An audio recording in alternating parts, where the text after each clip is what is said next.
नमस्कार, times now Navbharat पर आपका बहुत बहुत स्वागत है। आपके साथ मैं हूं राकेश पांडे। राष्ट्र गर्व हमारा वो खास प्रयास जिसका मकसद हर भारतवासी को उन अनसुनी अनजानी कहानियों से रूबरू करवाना है जो राष्ट्र गर्व की जीवंत मिसाल है, भारत का गौरव है और दुनिया में हमारी एक अलग पहचान बनाती है। इस बार पश्चिम बंगाल चुनाव में वहां की जनता ने ममता दीदी का बोरिया बिस्तर बांध दिया। 15 साल से चला आ रहा उनका राज खत्म हो गया। बंगाल के चुनावी नतीजे आने के तुरंत बाद पीएम मोदी ने दिल्ली बीजेपी हेडक्वार्टर में दिए भाषण में कह दिया कि मां गंगोत्री से गंगा सागर तक बहती है, वहां तक कमल खिंच चुका है। दुनिया भले इसे राजनीतिक बयान के तौर पर देख रही हो, लेकिन हकीकत यह है कि पश्चिम बंगाल का गंगा सागर हर भारतवासी का राष्ट्र गर्व है। भारत की सनातनी संस्कृति और हमारी एकता अखंडता का युगों युगों से प्रतीक रहा है। और आज मैं आपको गंगा सागर की जो कहानी सुनाने जा रहा, वो आपको और भी राष्ट्र गर्व से भर देगी।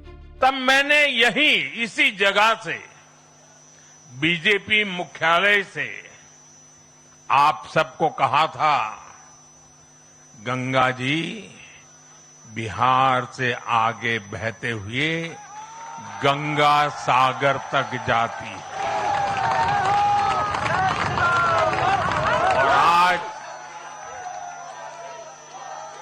बंगाल की जीत के साथ गंगोत्री से लेकर गंगा सागर तक कमल ही कमल खिला हुआ है। इस बार पश्चिम बंगाल चुनाव में हुए बड़े राजनीतिक बदलाव के बाद चर्चा में है। बीजेपी को टक्कर देने के लिए ममता दीदी ने 26 की चुनावी मिसाल गंगा सागर के नाम पर ही बिछाई थी। दावा किया था कि गंगा सागर को राष्ट्रीय मेला घोषित करने और इसके लिए कुंभ मेले की तरफ फंड जारी करने की मांग वो मोदी सरकार से करती रही, लेकिन उसे अनसुना कर दिया गया। तो আমাদের গঙ্গা সাগরের মেলাটা হচ্ছে জলের সাথে কানেক্টেড। लेकिन ममता दीदी के इस दावे पर बंगाल की जनता ने ही यकीन नहीं किया और बंगाल में तख्ता पलट हो गया। सोशल मीडिया में इसकी चर्चा बंगाल में हिंदू पुनर्जागरण और सनातन क्रांति के तौर पर खूब हुई। इन दावों के पीछे की वजहों पर बात करने से पहले जरा इस वीडियो पर गौर कीजिए। ये 27 अप्रैल की तस्वीर है जब बंगाल में दूसरे चरण के मतदान से ठीक पहले केंद्रीय गृह मंत्री अमित शाह कोलकाता से 100 किलोमीटर दूर गंगा सागर पहुंचे थे। इसे गंगा सागर में अमित शाह की पूजा समझो या टीएमसी का श्राद्ध। इसकी वजह यह थी कि पश्चिम बंगाल के राजनीतिक दौरे में भी अमित शाह ने गंगा सागर की आध्यात्मिक और राष्ट्रीय महत्व को बार बार दोहराया। उससे बंगाल में हिंदुत्व के नैरेटिव और बीजेपी के सांस्कृतिक राष्ट्रवाद से जोड़ा और गंगा सागर यात्रा से जुड़ी उस प्रसिद्ध कहावत को भी बार बार दोहराया, सारे तीर्थ बार बार, गंगा सागर एक बार। गंगा सागर से जुड़ी ये युगों पुरानी कहावत सनातन में आस्था रखने वाले हर भारतवासी की आस्था का केंद्र रहा है। इससे राष्ट्र गर्व की भी कड़ियां जुड़ती हैं। पश्चिम बंगाल में सागर किनारे का यह तीर्थ सदियों से भारत की राजनीतिक एकता अखंडता का प्रतीक भी रहा। हर दौर में हर भारतीय के मन में कोने में यह बात जरूर रही कि जीवन में कम से कम एक बार गंगा सागर जाने का मौका भगवान जरूर दे। इसी आध्यात्मिक सोच से गंगा सागर का राजनीतिक महत्व भी अंदर खाने कनेक्ट होता रहा। आजादी के पहले ब्रिटिश सरकार के लिए गंगा सागर सांस्कृतिक प्रतिरोध का केंद्र और बड़ी प्रशासनिक चुनौती रहा। यह भी राष्ट्र गर्व की एक अनूठी कहानी है। ब्रिटिश शासन के दौर में गंगा सागर की यात्रा बेहद मुश्किल और खतरनाक थी। यहां पूरे इलाके में समुद्री डाकुओं और मगरमच्छों का डर रहता था। ब्रिटिश सरकार इसे अराजकता के केंद्र के तौर पर भी देखती थी, क्योंकि यहां लाखों लोग बिना किसी बुलावे, बिना किसी तैयारी के हर साल मकर संक्रांति पर जुटते थे। 19वीं सदी की शुरुआत में अंग्रेजों ने गंगा सागर मेले पर नियंत्रण की कोशिश की। तीर्थयात्रियों से राजस्व यानी टैक्स जुटाने के लिए गंगा सागर को आबाद करने की कोशिश की, लेकिन प्राकृतिक आपदाओं के कारण वो सफल नहीं हो पाए। आजादी की लड़ाई के दौरान गंगा सागर मेले ने बिना किसी शोर शराबे के भारतीयों को जोड़ने का काम किया। तब यहां से पूरे देश में राष्ट्रवादी संदेश जाता रहा कि ब्रिटिश शासन भारतीयों के धार्मिक और सांस्कृतिक ताने बाने को नहीं तोड़ सका है। आजादी के बाद भी यही सोच गंगा सागर की आध्यात्मिक चेतना से राष्ट्रवाद को जोड़ती रही, जिसे बंगाल में बीजेपी की चुनावी जीत ने एक नया आयाम दे दिया। Bureau report, times now Navbharat. तो गंगा सागर की ये पूरी कहानी राष्ट्र गर्व से कैसे जुड़ी है, उसकी एक झलक आपने देखी। पश्चिम बंगाल की राजनीति में घुसपैठ एक बड़ा चुनावी मुद्दा है, जिसे गंगा सागर से भी जोड़ा जाता है। इसके लिए आपको भारत के मैप पर गंगा सागर का लोकेशन समझना होगा। गंगा सागर पश्चिम बंगाल के दक्षिण 24 परगना जिले में बंगाल की खाड़ी में जमीन का एक टुकड़ा है, जो चारों तरफ से पानी से घिरा है। 3 तरफ समंदर है और एक तरफ हुगली नदी की धारा है। जिस जगह पर गंगा नदी समुद्र में जाकर मिलती है, उसे ही गंगा सागर संगम कहा जाता है। पश्चिम बंगाल में कोलकाता पहुंचने पर गंगा नदी की ही एक धारा को हुगली कहा जाता है। भौगोलिक रूप से बंगाल की खाड़ी में सुंदरवन डेल्टा के मुहाने पर ही गंगा सागर है। सुंदरवन का इलाका भारत और बांग्लादेश के बीच साझा है और इसीलिए यहां की नदियां और घने जंगल अवैध गतिविधियों और घुसपैठ के लिए संवेदनशील माने जाते हैं।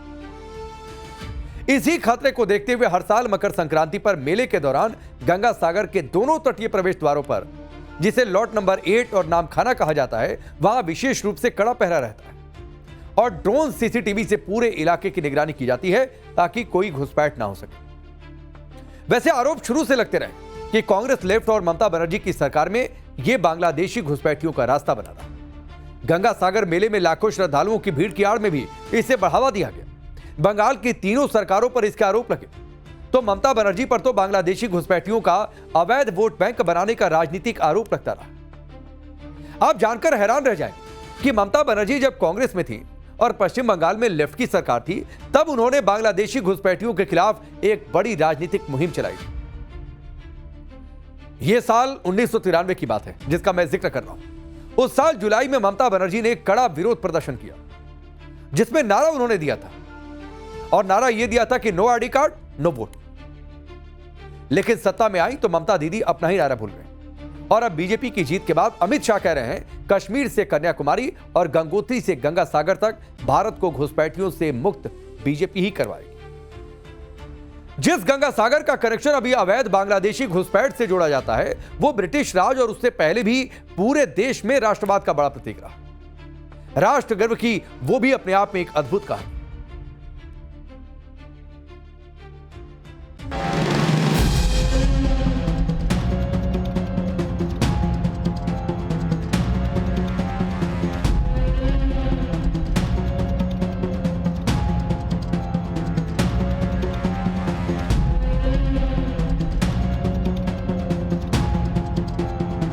ब्रिटिश ईस्ट इंडिया कंपनी ने भारत की धार्मिक आस्था को भी अपनी वसूली का जरिया बनाने की कोशिश की थी। कुंभ मेला और उसके बाद भारत का दूसरा सबसे बड़ा मेला माने जाने वाला गंगा सागर मेला इसका सीधा निशाना बना था। ये सन 1800 की बात है। गंगा सागर मेले पर अंग्रेजों ने तीर्थयात्री टैक्स लगा दिया। इस स्पेशल टैक्स को वसूलने के लिए अंग्रेजों ने डायमंड हार्बर और लॉट नंबर 8 यानी गंगा सागर के एंट्री गेट पर स्पेशल चौकियां बनाई थी और गंगा सागर आने वाले हिंदू श्रद्धालुओं से तब तीर्थ यात्रा टैक्स के नाम पर 1 रुपए से लेकर 10 रुपए तक वसूला जाता था, जो बहुत ही ज्यादा था। आज की तारीख में भले 10 रुपयों का बहुत मोल नहीं रह गया है, लेकिन सन 1800 का 1 रुपया आज 15,000 रुपए के बराबर, 5 रुपया 75,000 रुपए के करीब और 10 रुपया 1.5 लाख रुपए के करीब। गंगा सागर के इलाके में तब समुद्री डाकुओं और मगरमच्छों का बड़ा आतंक था, लेकिन सनातनी तीर्थयात्रियों की आस्था इन खतरों के बावजूद गंगा सागर में बहुत गहरी थी और इसी का फायदा उठाने के लिए अंग्रेजों ने इतना मोटा तीर्थ यात्रा टैक्स लगाया था। लेकिन तीर्थयात्री उसे चुका करके भी अपनी सांस्कृतिक और आध्यात्मिक विरासत के इस केंद्र तक पहुंचते रहे। ये है हमारे राष्ट्र गर्व की अनोखी कहानी।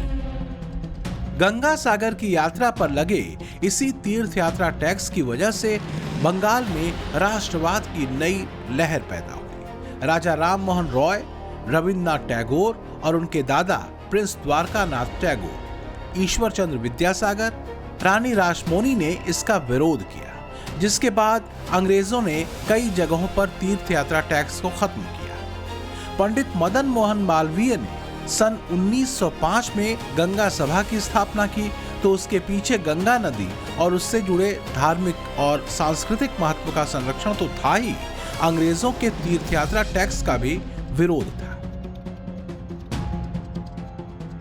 बंगाल चुनाव में जीत के बाद बीजेपी गंगोत्री से गंगासागर का जो राजनीतिक कनेक्शन गिना रही है, उससे कहीं ज्यादा मजबूत गंगोत्री से गंगासागर का आध्यात्मिक कनेक्शन रहा है। मशहूर शायर मिर्जा गालिब के प्रिय शिष्य मौलाना हाली वो अलीगढ़ आंदोलन से जुड़े बड़े चेहरे भी थे। उनकी मशहूर कविता है मुकद्दस हाली। गंगा सागर भारत की एकता अखंडता के लिए कितना महत्वपूर्ण रहा है, मिर्जा हाली की शायरी की लाइनें आपको बता देंगे। मिर्जा हाली ने लिखा, वो दीन हिजाजी का बेबाक बेड़ा, निशान जिसका अक्साए आलम में पहुंचा, मजाहम हुआ कोई खतरा न जिसका, ना अम्मा में ठिठका न कुलजुम में झिझका। किए पै सिपर जिसने सातों समंदर, वो डूबा दहाने में गंगा के आकर। अब जरा इसका अर्थ समझ लीजिए। इसका मतलब है अरब के मजहब का वह निडर समुद्री बेड़ा जिसका झंडा दुनिया के आखिरी छोर तक पहुंचा, जिसके रास्ते में कोई भी खतरा रुकावट नहीं बन सका, जो न ओमान के सागर में रुका और ना ही लाल सागर में डगमगाया, जिसने बिना डरे दुनिया के सातों समंदरों को पार कर लिया, वो अजेय इस्लामी बेड़ा अंततः गंगा नदी के मुहाने में आकर डूब गया। इसी शायरी के जरिए मिर्जा हाली ने दुनिया को बताया कि सिकंदर से लेकर मुगल तक कोई भी गंगा सागर को जीत नहीं पाया, न ही गंगा सागर की सनातनी पहचान को कोई छीन सका। पश्चिम बंगाल में तुष्टीकरण के दौर में गंगा सागर की अहमियत कम नहीं हुई। तमाम मुश्किलों के बीच गंगा सागर मेला भारत में राष्ट्रवाद का प्रतीक बना रहा और उसकी गवाही इसी साल गंगा सागर मेले में बना श्रद्धालुओं का नया रिकॉर्ड है। इस साल 2026 में 10 जनवरी से 17 जनवरी तक गंगा सागर मेला चला, जिसमें 1,30,00,000 श्रद्धालुओं ने गंगा सागर में डुबकी लगाई। 2007 में गंगा सागर मेले में 3 लाख श्रद्धालु पहुंचे थे। साल 2019 में पहली बार श्रद्धालुओं का आंकड़ा 35 लाख के पार पहुंचा। फिर साल 2023 में 51 लाख और साल 2024 में 1 करोड़ का आंकड़ा पार हुआ। 2025 में 1,10,00,000 श्रद्धालुओं ने गंगा सागर में डुबकी लगाई थी और 2026 में जब यह आंकड़ा 1,30,00,000 के आसपास पहुंच गया तो इसे पश्चिम बंगाल में सनातन के पुनर्जागरण के सबसे बड़े संकेत के तौर पर देखा गया। मैसेज ये था कि गंगा सागर मेला फिर से भारत में सामाजिक एकजुटता का बड़ा केंद्र बनता जा रहा है। पश्चिम बंगाल की सीएम ममता बनर्जी ने इस बदलाव को समय रहते भांपा। उन्होंने गंगा सागर को लेकर कई बड़े ऐलान भी किए। गंगा सागर मेले में सुविधाएं बढ़ाने का फैसला भी लिया, लेकिन तुष्टीकरण का दांव इस पर पानी फेरता रहा और बंगाल के हिंदुओं की नजर इस बात पर भी थी। बंगाल में हिंदू राजनीतिक तौर पर एकजुट हुए और वहां से सनातन के पुनर्जागरण का सियासी संदेश पूरे भारत में गया। तो इसके पीछे गंगा सागर भी एक बड़ी वजह बना। मैं मानता हूं श्यामा प्रसाद जी जहां पर भी होंगे, मुक्त मन से नरेंद्र मोदी जी के नेतृत्व को वो आशीर्वाद देते होंगे, क्योंकि नेतृत्व ने भारतीय जनता पार्टी को गंगा सागर तक पहुंचाया, गंगोत्री से लेकर।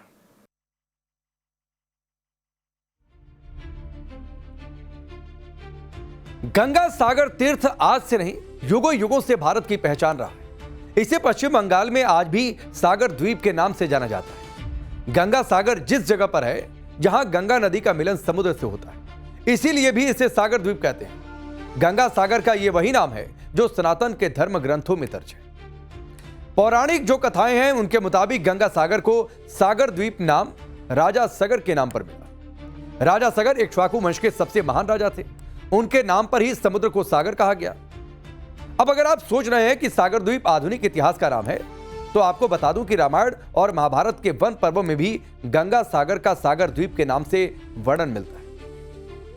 महाभारत के अनुसार पांडवों ने अपनी तीर्थ यात्रा के दौरान गंगा सागर वो भी आए थे। पश्चिम बंगाल के महान साहित्यकारों जैसे बंकिम चंद्र चट्टोपाध्याय या फिर रविंद्रनाथ टैगोर की रचनाएं भी हम ले लें तो उनमें भी गंगा सागर को सागर द्वीप कहा गया है। गंगा सागर की कहानी मुख्य रूप से राजा सगर के 60,000 बेटों के उद्धार और मां गंगा के धरती पर अवतरण से जुड़ी है। पौराणिक कहानी यह है कि प्राचीन काल में अयोध्या के राजा सगर ने अश्वमेध यज्ञ किया। देवताओं के राजा इंद्र ने अश्वमेध के उस घोड़े को कपिल मुनि के आश्रम के पीछे बांध दिया, जो समंदर किनारे था। जब राजा सगर के 60,000 बेटे घोड़े को ढूंढते ढूंढते वहां पहुंचे तो उन्होंने कपिल मुनि को चोर समझकर उनका अपमान किया। मुनि क्रोधित हो गए और उन्होंने अपनी दृष्टि से उन सभी को जलाकर भस्म कर दिया। उनकी मुक्ति नहीं हुई। उसी के बाद उनके वंशज राजा भागीरथ ने तपस्या की और मां गंगा को धरती पर उतारा। मां गंगा भगवान शिव की जटा से नीचे हिमालय पर उतरी। वो गंगा दशहरा का दिन था और फिर राजा भागीरथ के पीछे पीछे चल पड़े। 6 महीने लगे उन्हें गंगा सागर तक पहुंचने में, जहां कपिल मुनि का आश्रम हुआ करता था, जहां राजा सगर के 60,000 बेटों की राख पड़ी हुई थी। मां गंगा उन्हें अपने साथ बहाकर समुद्र में मिल गई और यह दिन था मकर संक्रांति। इसीलिए आज भी मकर संक्रांति पर गंगा सागर में मेला लगता है और भव्य मेला लगता है, बड़ा मेला लगता है। और मान्यता यह है कि गंगा सागर में उस दौरान किसी ने स्नान किया तो उसकी 14 पुश्तों को मुक्ति मिल जाती है। तो यह है गंगा सागर का पौराणिक महत्व। वहां आज भी कपिल मुनि का आश्रम है और मंदिर है जो युगों पुरानी सनातन की आस्था और उसके पौराणिक इतिहास को पूरे भारत से जोड़ता है। तो ये थी राष्ट्रवाद की आज की कहानी। कल फिर मुलाकात होगी राष्ट्र गर्व की एक नई कहानी के साथ। नमस्कार।